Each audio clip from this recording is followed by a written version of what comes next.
Hi everyone, the legendary Black Beast of Arg here with Rhyme Signatures, the nerdiest music review this side of being extremely vulnerable to illustrator-affecting cardiac arrest.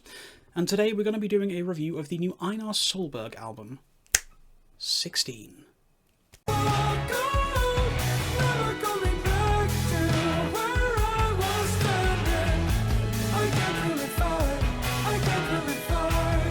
We can learn an awful lot about a band from their name, or at the very least I feel we should be able to do so.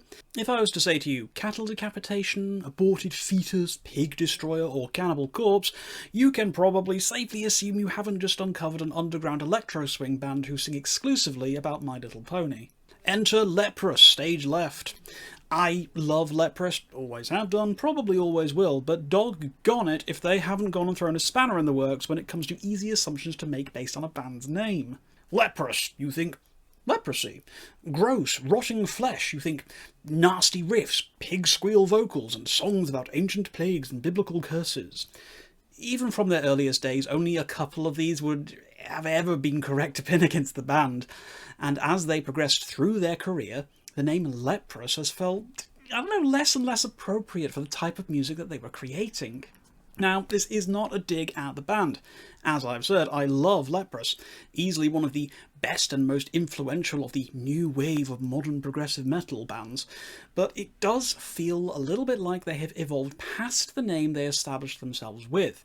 The ethereal, haunting soundscapes, instrumental minimalism, angelic vocals, and experimental synth sounds all made for a band that felt like they were, ready to emerge from the cocoon of their early days and emerge as the butterfly that they were surely becoming. So, it feels kind of appropriate now that frontman and lead vocalist Einar Solberg has finally splintered off a bit to create his first solo album.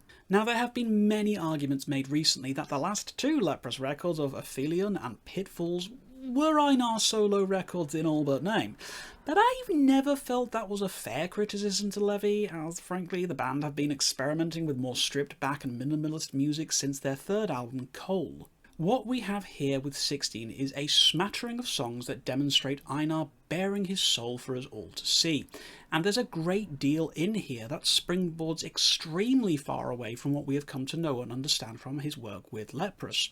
But there's still a lot here that shows that those roots are hard to shake, and just how integral a part of his main band Einar truly is. So, what I'm trying to say here is that 16 is both simultaneously going to appeal to fans of recent Leprous offerings, but this is also likely to bring in a whole new audience for a man who I consider to be one of the strongest modern vocalists across all genres. Much like a band's name can influence your expectations of the music to be found within, so can the album art, and for the most part I think it's reasonable to say that the cover art of 16 is representative of the sounds to be found within. The early parts of the album certainly are evocative of the gentle, intimate sounds that are suggested from a visual inspection of the album. The opening title track, Remember Me, A Beautiful Life and Where All the Twigs Broke, work as what I would call the atmospheric first third. There's a greater emphasis on the overall mood and theme of the album here. These aren't tracks to come to for immediate hooks, big riffs or memorable choruses. These focus a great deal on the setting, or communicating to the listener what's going through Einar's mind. The whole sequence of songs feels almost like a stream of his own consciousness, a smattering display of everything that Solberg has experienced emotionally during his formative years. It's truly quite beautiful, but in truth I do feel that perhaps some of these songs do go on a little bit longer than they really need to. The title track and Where All the Twigs Broke are the most guilty of this, and both I feel could have easily had a minute or two shaved off their runtime without having any real detriment to their overall impact. Now make no mistake, these are still fantastic songs, and are at times the most interesting tracks on 16, if only for just how far distanced they are from Einar's work with Leprous.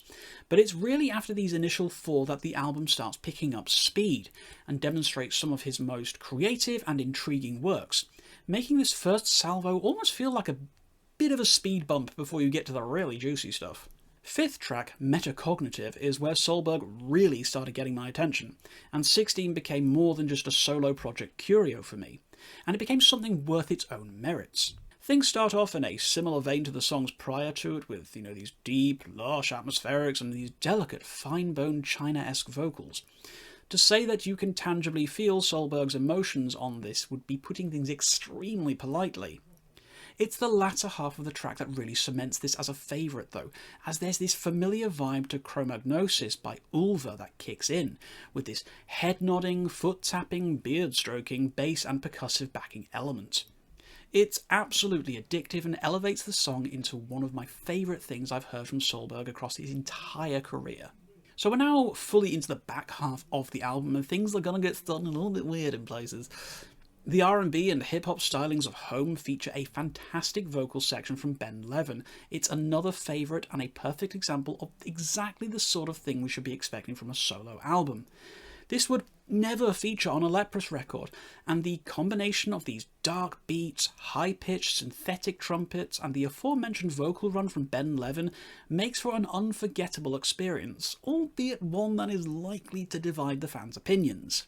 Blue Light is another favourite, especially when the distinctive vocals of Vola frontman Asger Meigind kick in. I've always enjoyed his particularly expressive timbre, so to have more of him is always a welcome treat, especially when paired up with Einar. It's a beautiful, gentle hug of a song, the twin punch of the vocal deliveries on here really carrying the vibe, feeling protective and intimate, but also extraordinarily fragile, at least up until the bombastic epic energy of its climax. Now, it's the final 4 songs that really sold me on 16, and while I think the album takes a while to get going, it's the biggest reward to get to this last run at the end of the album. Grotto is probably the best song on the album for me personally, featuring some of the most infectiously memorable vocal passages I've heard this year, especially towards the back half of the song after Magnus Borkmar's excellent contributions. This is probably one of the most typically Leprous sounding songs on the album, giving that darker edge and slightly sinister undertone that we had from Cole, but with some of the meatier, hookier edginess of Bilateral. Splitting the Soul sees Einar hooking up with longtime mentor and collaborator Ihsahn, and let me tell you, anytime these two work together, it's like black magic. I mean, case in point, see Ihsahn's track Celestial Violence off his album Arctis for more evidence, trust on this one. This feels like a track written to remind people of Einar's cold and wintry roots, with the harpy-like vomiting yell of Ihsahn echoing in the background like a corpse rising from the grave. It's an amazing example of contrast and texture within the album and reminds me that I will always be excited to see both Einar and Ihsahn's names on the credits of any song. Penultimate track, Over the Top, keeps the hit train rolling, with Einar giving us a slow build rolling juggernaut, using the repetitious delivery of the title of the song to hammer home what can only be described as a song that scales the mountain from base camp to summit across the course of its length. It does again suffer a little bit from maybe perhaps being a little bit too long, as while I appreciate that the repetition might very well be the point, by the time the song plays out, I don't know, I kind of feel a little bit exhausted from it. It's still a very good song that I would put up there with the best on the album, but its length does hold it back from being more impactful for me personally. Now, speaking of length, we come to the final song, and longest on the album. The Glass is Empty. This is another titan of atmosphere and thematic posturing, as Einar eschews traditional song structure to bring us a mini-epic that puts most of his main band's efforts to shame. There's a huge emphasis on vulnerability, as Einar pleads with us that the fear of leaving keeps me here. And of an album built on personal soul-searching, this feels the most honest, open and raw of everything we've heard.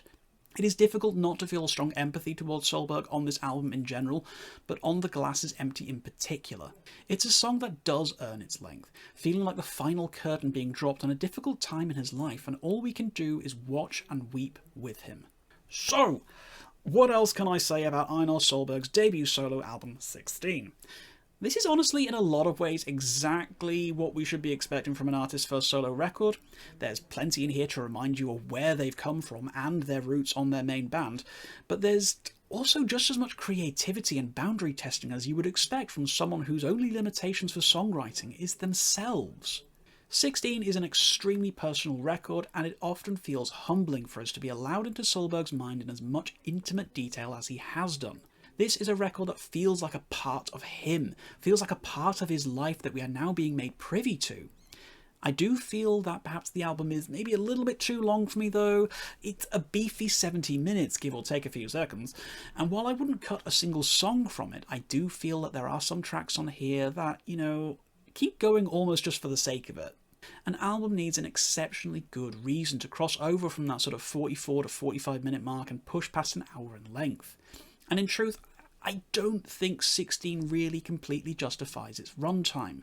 I'm not one to stifle the artist and their mission, but for me personally, I felt that 16 would have been a better record at around the sort of 50 to 55 minute mark. That being said though, I've still had a great time with this one.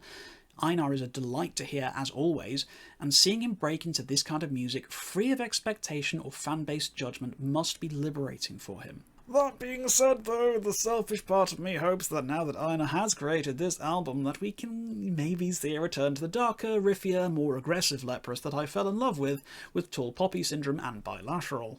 Recommendation on this one is to get yourself a digital copy, guys. I did enjoy this album a lot, but there were just one too many teensy tiny things holding me back from wanting to get this one in physical format. Obviously your mileage may vary, but as always, if you're not sure 100%, give it a couple of streams first, see if it's your kind of jam or not, and if you vibe it, pick it up in physical format and always support the artist. This is all, of course, just my opinion, as you know, guys, so if you have listened to 16, please tell me what you thought of this record in the comments down below. If you did like this video, please do share it around with anyone else who you think would enjoy it, and please do consider subscribing to the channel for more content. If you really especially like what I do, please also do consider clicking my Ko-fi link in the description box down below to help support the channel. And until next time, guys, keep your rhyme signatures extremely odd.